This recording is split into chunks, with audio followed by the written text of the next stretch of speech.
నమస్తే, welcome to prime 9 in depth.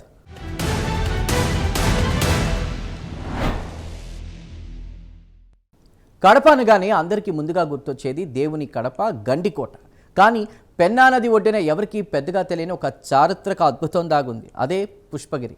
ఇక్కడి శిల్పకళను, ఆలయాల నిర్మాణాన్ని చూస్తే అచ్చం హంపి గుర్తుకొస్తుంది. అందుకే చరిత్రకారులు దీన్ని రెండో హంపి అంటారు.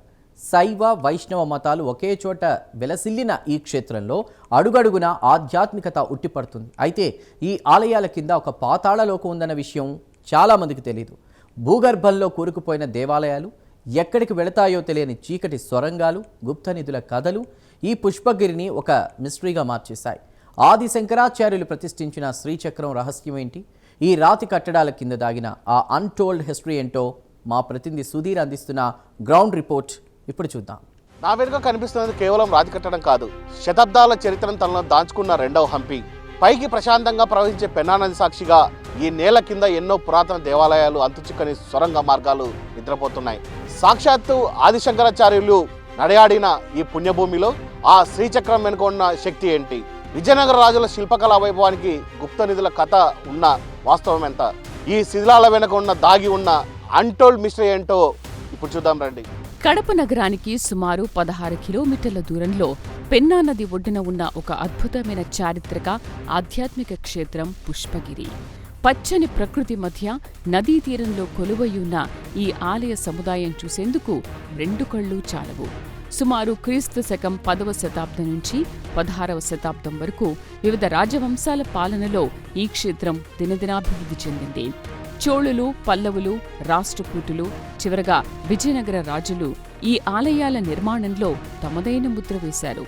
ఇక్కడ అడుగు పెడితే 100 ఏళ్ల నాటి చరిత్ర మన కళ్ల ముందు సజీవంగా సాక్షాత్కరిస్తుంది. గరుత్మంతుని తల్లి అయినటువంటి వినతను దాస్య విముక్తి నుంచి రక్షించడం కోసం ఇంద్రలోకంలో ఉన్నటువంటి అమృత భాండాగారాన్ని తీసుకొని వచ్చే సమయంలో అమృత బిందువులు ఈ పుష్పగిరిలో ఉన్నటువంటి సరస్సులో పడ్డాయని, పుష్పగిరిలో ఉన్నటువంటి సరస్సులో ఏ జనాలు వెళ్ళి వచ్చినా కూడా యవ్వనంతో బయటకు వచ్చేవారు. మనిషి యొక్క జీవన క్రమానికి విరుద్ధము అనేటువంటి భావించినటువంటి ఇంద్రుడు విన్నవించగా సమస్యను విన్నటువంటి పరమశివుడు పరిష్కార మార్గము అన్వేషించడం కోసము శ్రీ మహావిష్ణువుతో కలిసి పుష్పగిరి అనేటువంటి ప్రాంతానికి వచ్చారు. విషయాన్ని గ్రహించినటువంటి శివకేశవులు ఆ నదిలో ఒక పర్వతాన్ని తీసుకొచ్చి వేశారు. ఆ పర్వతం కూడా నీటిపైన తేలుతూ ఉండేది. శివుడు ఒక పక్క, విష్ణువు మరొక పక్క తన యొక్క వామ పాదాలతో అంచి వేయడం వల్ల ఆ సరస్సు పూడిపోతుంది. పురాణ గ్రంథాలలో మనకు పుష్పగిరిని పుష్పాచలం అని మాత్రమే ప్రస్తావించారు. ఇది పుష్పగిరి మహాసంస్థానంగా ప్రసిద్ధి పొందినది. కాశీ యాత్ర చరిత్రలో కూడా ఏనుగుల వీరాస్వామి పుష్పగిరి ప్రస్తావన చేశారు. పూర్వకాలము 160 బ్రాహ్మణ అగ్రహారం. ఈ ఊరి పేరు ఫస్ట్ కాంపల్లి అగ్రహారం. ఇది కొంతవరకు ఉన్నాక ఈ వాపనవాళ్ళు బ్రహ్మగారు, వేరే బ్రహ్మ స్వామి వచ్చి ఆయన హేళన చేస్తే కొంత శాపంతో అంతా పోయింది. ఒక సరోవరం మాదిరిగా కొలను అంటే అందులో అప్పుడు దేవతలు, రాక్షసులు ఈ దారిన పైన గగనాన అమృతం తీసుకొని ఆ దారిన పోతా అంటే కొన్ని చుక్కలు తొలికి పడినాయి.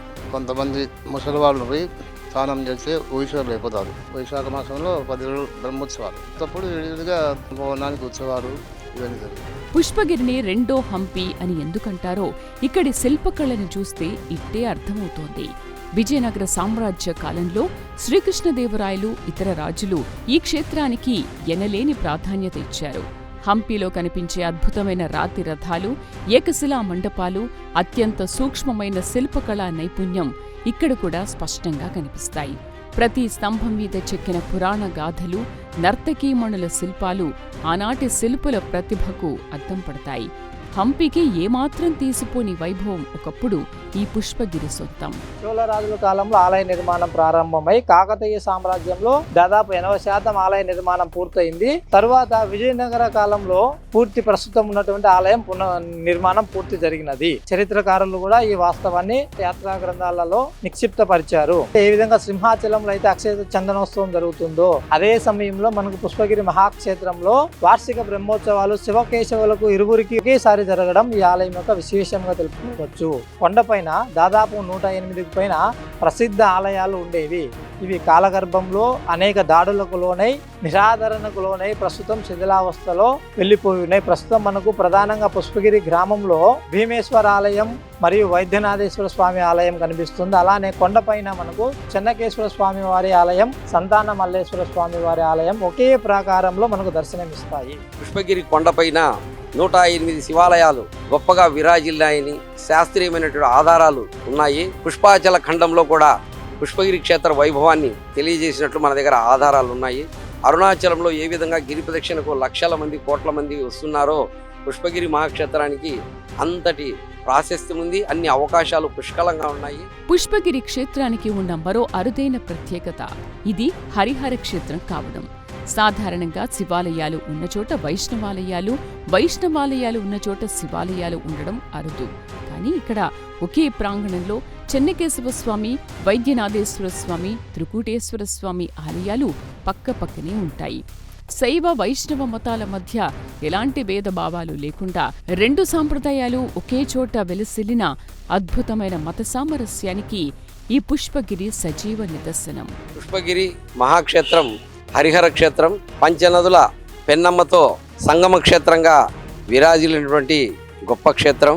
వేల సంవత్సరాల చరిత్ర కలిగి వేద వాంగ్మయం నడయాడినటువంటి పుష్పగిరి మహాక్షేత్రం ఒక గొప్ప క్షేత్రం. పుష్పగిరి క్షేత్రంలో సాక్షాత్తు దేవతలే శివలింగాలను ప్రతిష్ఠించినటువంటి సాక్ష్యాలున్నాయి.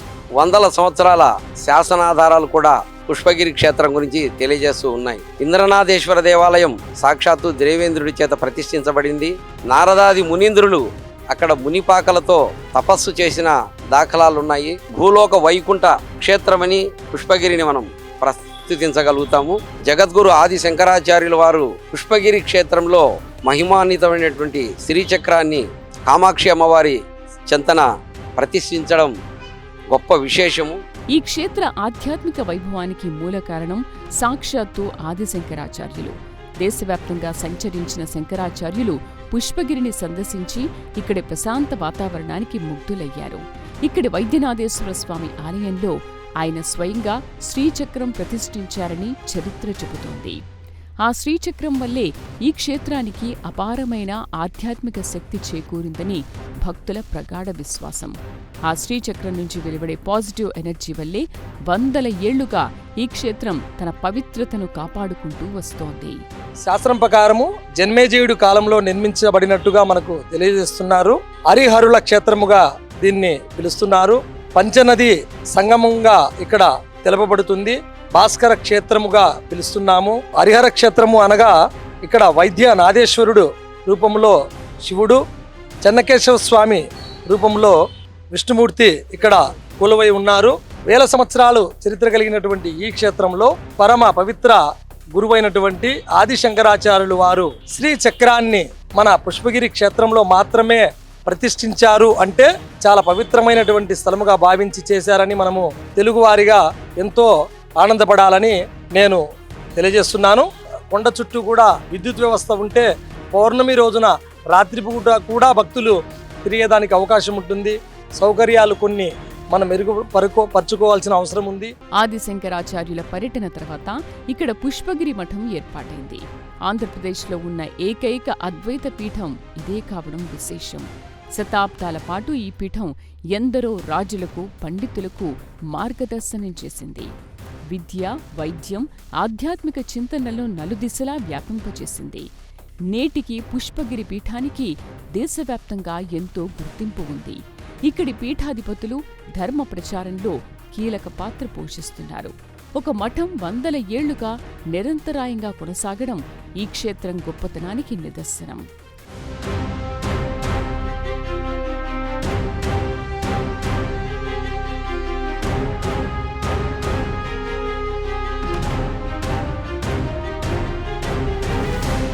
పుష్పగిరి అంటే కేవలం పైకి కనిపించే దేవాలయాలు మాత్రమే కాదు, ఈ నేల కింద ఎవరికీ అంతు చిక్కని ఒక పాతాళ లోకం దాగుంది. భూగర్భంలో కూరుకుపోయిన గుడులు, చీకటి నేలమాళిగలు, రహస్య సొరంగాలు ఈ క్షేత్రాన్ని ఒక మిస్టరీగా మార్చేశాయి. అసలు ఆ సొరంగాలు ఎక్కడికి వెళ్తాయి? ఆ చీకటి గదుల్లో విజయనగర రాజులు నిజంగానే గుప్త నిధులు దాచారా? ఇప్పుడు చూద్దాం.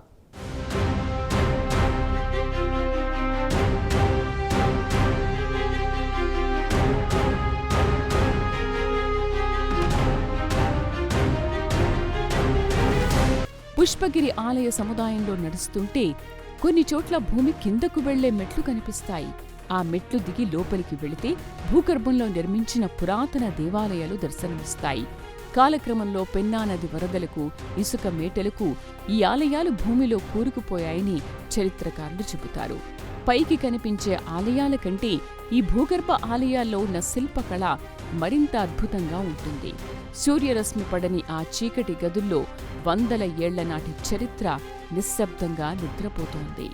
ప్రసిద్ధ మహాపుణ్యక్షేత్రాల్లో ఒకటిగా పిలువబడుతున్నటువంటి పుష్పగిరి మహాక్షేత్రం దక్షిణ కాశీ, మధ్య కైలాసం, భూలోక వైకుంఠంగా విరాజిల్లుతున్నటువంటి యొక్క మహత్తరమైనటువంటి పుణ్యక్షేత్రం చాలా గొప్ప సుప్రసిద్ధ మహాపుణ్యక్షేత్రాల్లో ఒకటిగా పిలువబడుతోంది. ఇక్కడ విశేషంగా స్వామివారు శివకేశవులు ఇద్దరూ కూడా ఒకే ప్రాకారంలో వెలిసి ఇద్దరూ స్వయంభూగా ఉండి విశేషమైనటువంటి పూజలు అందుకుంటూ ఉన్నారు. ఇదే కొండపైన బ్రహ్మ, విష్ణు, ఈశ్వర ముగ్గురు 3 చోట్ల పాదాలు మోపి స్వయంభూగా వెలిసి ఉన్నారు. విష్ణుమూర్తి చెన్నకేశవ స్వామిగాను, శివుడు సంతాన మల్లేశ్వర స్వామిగాను, బ్రహ్మ కమల సంభవేశ్వర స్వామిగాను వెలిసి పూజలు అందుకుంటున్నారు. ఈ భూగర్భ ఆలయాలకు అనుబంధంగా ఎన్నో రహస్య సొరంగ మార్గాలు ఉన్నట్లు స్థానికంగా బలమైన నమ్మకం ఉంది. ఈ సొరంగాలు ఇక్కడి నుంచి గండికోట వరకు లేదా ఇతర ముఖ్యమైన కోటల వరకు అనుసంధానమై ఉండొచ్చని చెబుతారు. యుద్ధ సమయాల్లో రాజులు, రాణులు సురక్షితంగా తప్పించుకోవడానికి లేదా సైన్యాన్ని రహస్యంగా తరలించడానికి ఈ సొరంగాలను నిర్మించి ఉంటారని అంచనా. అయితే ప్రస్తుతం ఈ సొరంగాలు చాలా వరకు మూసుకుపోయాయి. లోపల గబ్బిలాలు, విషసర్పాలు ఉండడంతో ఎవరూ లోపలికి వెళ్లే సాహసం చేయడం లేదు. ఒక కనీసం లేదంటే మా అబ్బాయి తరం నుంచి మేము ఈ ఊళ్ళోనే ఉన్నాము. మెయిన్గా పుష్పగిరి టెంపుల్లో లేడీస్కు బాత్రూమ్స్ అనేది అస్సలు లేవు. పురాతన శాఖ వాళ్ళకు ఖచ్చితంగా మీరు చెప్పి తెలియపరిచి అది ఏర్పాటు చేస్తే అంత పుణ్యం పోవట్లేదు. బ్రిడ్జి కూడా మన ఎమ్మెల్యే గారు కూడా అసెంబ్లీలో చెప్పారు. అది ప్రపోజల్ అయితే ఇంకా మరీ మంచిది. అదే ఇంకా పుష్పగిరి అంటే రెండో కాశీ. ఈ పుష్పగిరి చరిత్ర ఏంటంటే 101 శివాలయము, మొత్తం మన గుట్ట చుట్టూ మొత్తం దేవాలయాలే. అన్ని చుట్టాలు అన్ని శిథిలం అయిపోయినాయి మొత్తం. దాన్ని పట్టించుకునే వాళ్ళు లేక, దాన్ని చేసేవాళ్ళు లేక, ఎట్టంటో అన్ని ఇంకా దొంగలు ఎత్తపడం, కొన్ని పగలగొట్టడం, కొన్ని చెన్నకేశ్వర స్వామి టెంపుల్, ఆ చుట్టుపక్కల ఉండే టెంపుల్స్ అవి ఒకటి ఉన్నాయి. డెవలప్ చేయాలంటే పురాతన శాఖ వాళ్ళు ప్రతి ఒక్క దానికి అడ్డపడతారు. వాళ్ళ వల్ల ఏం డెవలప్మెంట్ కాకుండా ఇదైపోతుంది. అన్ని పూజలు జరుగుతాయి మొత్తం. ఇట్లా వైద్యనాథేశ్వర స్వామికి జరుగుతాయి, అట్లా చెన్నకేశ్వర స్వామికి జరుగుతాయి. పితృపిండాలు, కర్మలు అన్నీ మొత్తం చేసుకుంటూ ఉంటుంది. దీంట్లో 5 నదులు కలుస్తాయి కాబట్టి దీంట్లో చేస్తే మహాపుణ్యం అని చెప్పేసి చేస్తారు. బ్రహ్మోత్సవాల్లో 9 రోజులు బ్రహ్మాండం జరుగుతుంది. అక్షతది అని చాలా ఇంపార్టెంట్గా చెన్నకేశ్వర స్వామికి, వైద్యనాథేశ్వర స్వామికి ఇంపార్టెంట్గా జరుగుతాయి.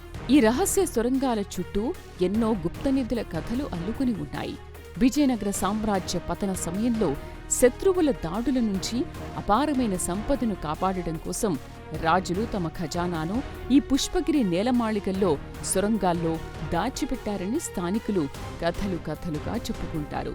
ఆ నిధులకు కాపలాగా అదృశ్య శక్తులు ఉంటాయని, వాటిని తీయడం ఎవరితరమూ కాదని నమ్ముతారు. ఈ గుప్త నిధుల ఆశతోనే గతంలో కొందరు దుండగులు రాత్రి వేళల్లో ఇక్కడ తవ్వకాలు జరిపి అద్భుతమైన శిల్పాలను ధ్వంసం చేసిన ఘటనలు కూడా ఉన్నాయి.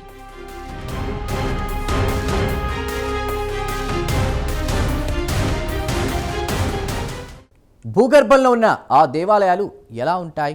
ఆ చీకటి సొరంగాల ముఖద్వారాలు ఎక్కడున్నాయి? గుప్త నిధుల కథల్లో వాస్తవం ఎంత? ఈ అన్టోల్డ్ మిస్టరీని ఛేదించేందుకు మన ప్రైమ్ 9 రిపోర్టర్ సుధీర్ పుష్పగిరి భూగర్భ ఆలయాల్లోకి టార్చ్ లైట్ వేసుకుని మరీ వెళ్లారు. ఆ చీకటి నేలమాలిగల్లో ఆయన చేసిన ఎక్స్క్లూజివ్ వాక్ త్రూ ఇప్పుడు చూద్దాం. రెండవ కాశీగా పిలువబడేటువంటి పుష్పగిరి క్షేత్రంలో మనం ఇక్కడున్నాం.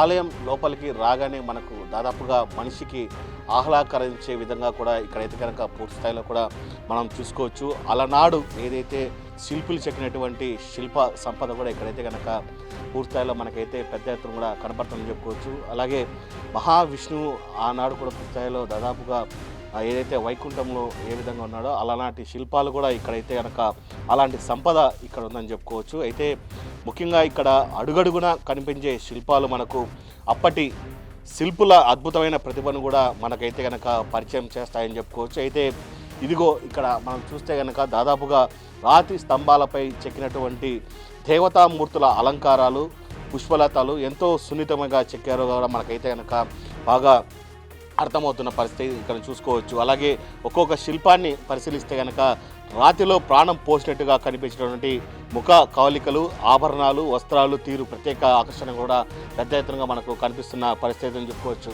అయితే ఇక్కడ దాదాపు మనం చూస్తే కనుక ఏనుగులు, అలాగే మరోపక్క గుర్రాలు, అలాగే యోధులు, వివిధ జంతువుల రూపాలు వరుసగా మనకు కనిపిస్తున్న పరిస్థితి అయితే ఇక్కడ ఉందని చెప్పుకోవచ్చు. అలనాటి ఆ సామాజిక జీవనం మరియు యుద్ధ వీరత్వం, కళా వైభవాన్ని కూడా పూర్తిస్థాయిలో కూడా ఏదైతే మనకు కళ్ళకు ముందు పూర్తిస్థాయిలో కూడా కనిపించే విధంగా కూడా ఇక్కడైతే కనుక ఆవిష్కరిస్తున్న పరిస్థితి ఉంది. మరోపక్క మనం ఈ ఏదైతే ఆలయ గోడలపై అయితే కనుక పురాణ గాథలకు సంబంధించిన దృశ్యాలు కూడా మనకైతే ఇక్కడ కనిపిస్తున్నాయని చెప్పుకోవచ్చు.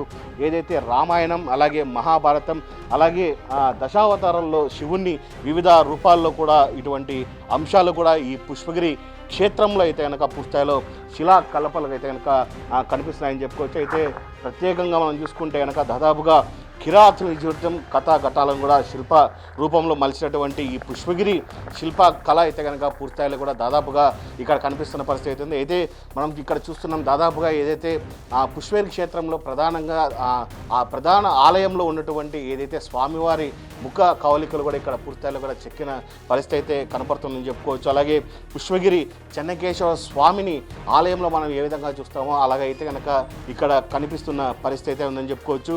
అలనాడు సూక్ష్మమైన చక్రాలను, అలాగే అక్కడ ఉన్నటువంటి శిల్పిలు చెక్కినటువంటి చక్రాలు మనం చూస్తే కనుక పూర్తిస్థాయిలో పెద్ద ఎత్తున కూడా మనకి 1000 కళ్ళు కూడా ఇక్కడైతే కనుక సరిపోని పరిస్థితి నెలకొందని చెప్పుకోవచ్చు. అందుకే పుష్పగిరి కేవలం ఒక పుణ్యక్షేత్రమే కాదు, మన రాయలసీమ శిల్పకళ వారసత్వాన్ని కూడా ప్రపంచానికి చాటి చెప్పే అపురూపమైన చరిత్ర అని మనం చెప్పుకోవచ్చు. ఏదేమైనా పుష్పగిరి క్షేత్రంలో చూసుకుంటే కనుక దాదాపుగా ఇది 2వ కాశీగా పిలువబడుతున్నటువంటి క్షేత్రం ఇది.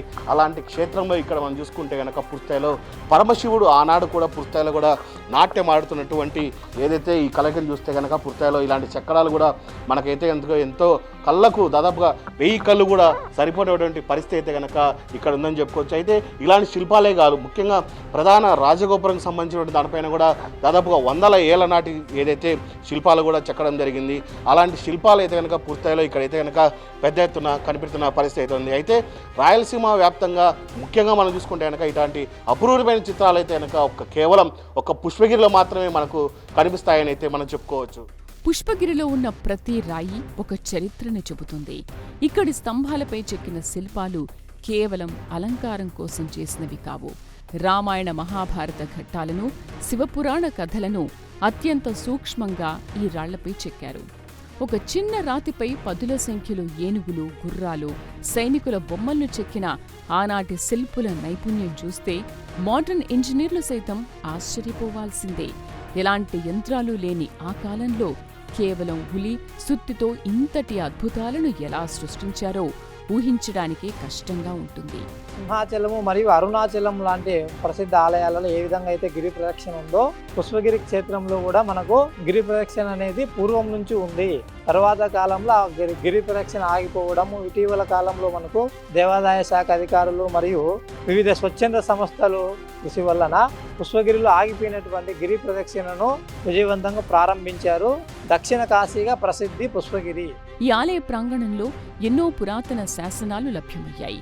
తెలుగు, కన్నడ, సంస్కృత భాషల్లో ఉన్న ఈ శాసనాలు ఆనాటి సామాజిక, ఆర్థిక, రాజకీయ పరిస్థితులను వివరిస్తాయి.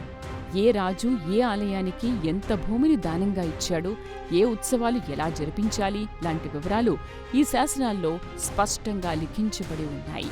ఈ శాసనాలే పుష్పగిరి ఘన చరిత్రకు ఇది 2వ హంపి అనడానికి తిరుగులేని చారిత్రక ఆధారాలుగా నిలుస్తున్నాయి. ఇది నిత్య అమావాస్య క్షేత్రం, కాశీకి సమానమైనటువంటి క్షేత్రం. ఇక్కడ పినాకిని నది 5 నదుల సంగమంతో కలిసి ప్రవహిస్తున్నది. పంచనది సంగమ తీర్థ క్షేత్రంగా విరాజిల్లుతోంది.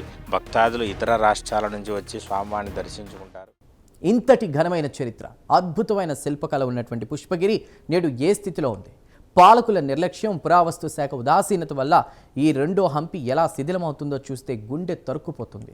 ఈ చారిత్రక సంపదను కాపాడుకోవడానికి మనం ఏం చేయాలో ఇప్పుడు చూద్దాం.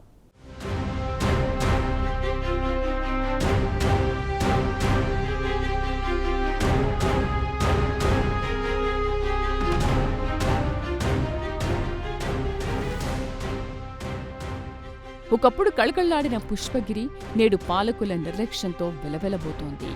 సరైన నిర్వహణ లేకపోవడంతో ఎన్నో అద్భుతమైన శిల్పాలు శిథిలమైపోతున్నాయి. ఆలయాల గోపురాలపై పిచ్చి మొక్కలు మొలుస్తున్నాయి. రక్షణ లేకపోవడంతో ఆకతాయిలు, నిధి వేటగాళ్లు చారిత్రక కట్టడాలను ధ్వంసం చేస్తున్నారు. పురావస్తు శాఖ ఆధీనంలో ఉన్నప్పటికీ నిధుల కొరత, సిబ్బంది లేమి వల్ల ఈ క్షేత్రానికి దక్కాల్సినంత ప్రాధాన్యత దక్కడం లేదు. మన కళ్ల ముందే ఒక మహా చరిత్ర మట్టిలో కలిసిపోతోంది. పెన్నా నది 5 నదులతో ఈ 2 క్షేత్రాల మధ్యలో ప్రవహిస్తూ ఉంది. ఇంతటి మహిమాన్వితమైన క్షేత్రము పుష్పగిరి అయినప్పటికీ దశాబ్దాలుగా ఇరు క్షేత్రాలను దర్శించేందుకు ఏకకాలంలో వంతెన లేకపోవడం చాలా బాధాకరమైనటువంటి విషయం.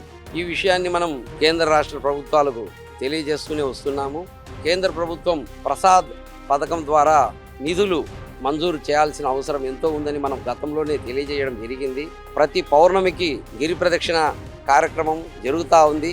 గొప్ప పర్యాటక కేంద్రంగా కూడా పుష్పగిరిని అభివృద్ధి చేసే అవకాశం ఉంది. కేంద్ర రాష్ట్ర ప్రభుత్వాలు అభివృద్ధి చేసే విధంగా ప్రయత్నం చేయాల్సిన అవసరం ఎంతైనా ఉంది.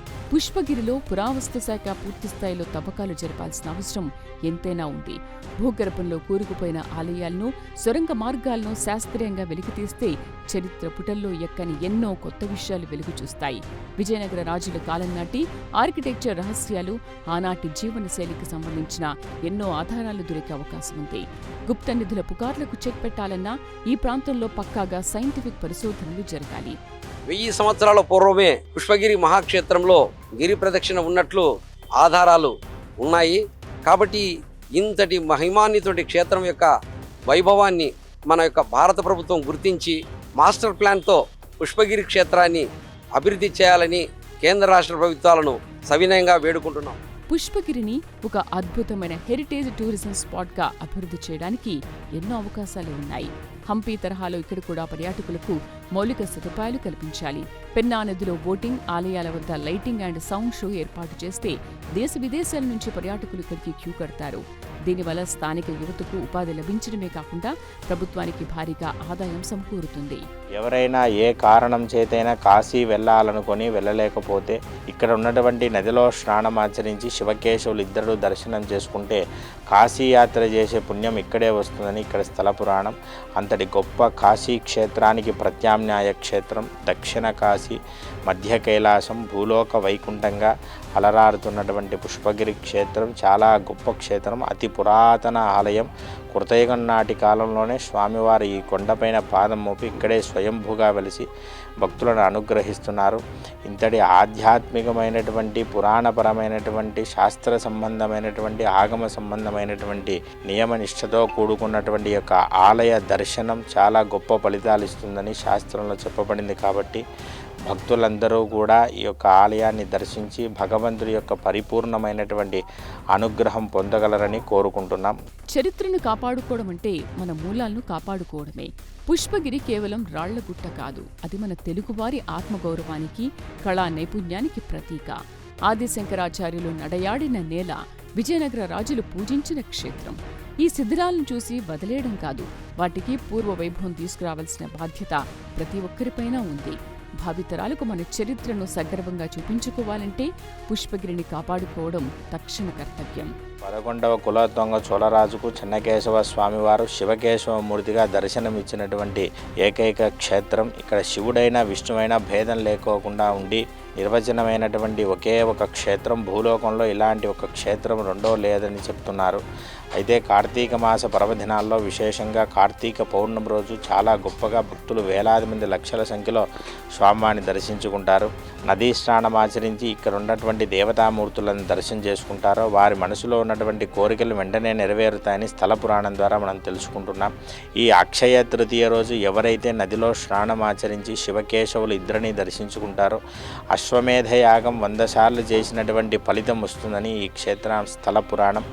అత్యంత రమణీయమైనటువంటి శిల్పాకృతితో, రాతి కట్టడంతో మనస్సును ఆహ్లాదపరిచేటువంటి వాతావరణంలో, ప్రకృతి రమణీయతల మధ్య, శలయేటి మధ్యలో, నదీ తీర ప్రాంతంలో స్థలం, మూర్తి, ఆలయం ఇలాగా గొప్పగా చెప్పబడేటువంటి విధంగా అన్ని రకాలైనటువంటి శాస్త్ర ప్రమాణాలతో నిర్మితమైనటువంటి ఒక దైవ భూమిగా చెప్తారు. పెన్నా నది ప్రవహిస్తున్నంత కాలం పుష్పగిరి చరిత్ర సజీవంగానే ఉంటుంది. భూగర్భంలో దాగిన ఆ దేవాలయాలు, అంతుచిక్కని ఆ సొరంగాలు ఎప్పటికైనా తమ రహస్యాలను ప్రపంచానికి చెబుతాయి. శ్రీచక్రం నుంచి వెలువడే ఆధ్యాత్మిక శక్తి ఈ క్షేత్రాన్ని ఎప్పటికీ రక్షిస్తూనే ఉంటుంది. ప్రభుత్వం, పురావస్తు శాఖ నిద్రలేచి ఈ రెండో హంపికి ఊపిరిపోయాలి. అప్పుడే ఆ శిథిలమైన రాళ్లలో మళ్లీ ప్రాణం పోసుకున్న శిల్పకళా వైభవం ప్రపంచానికి పరిచయం అవుతుంది.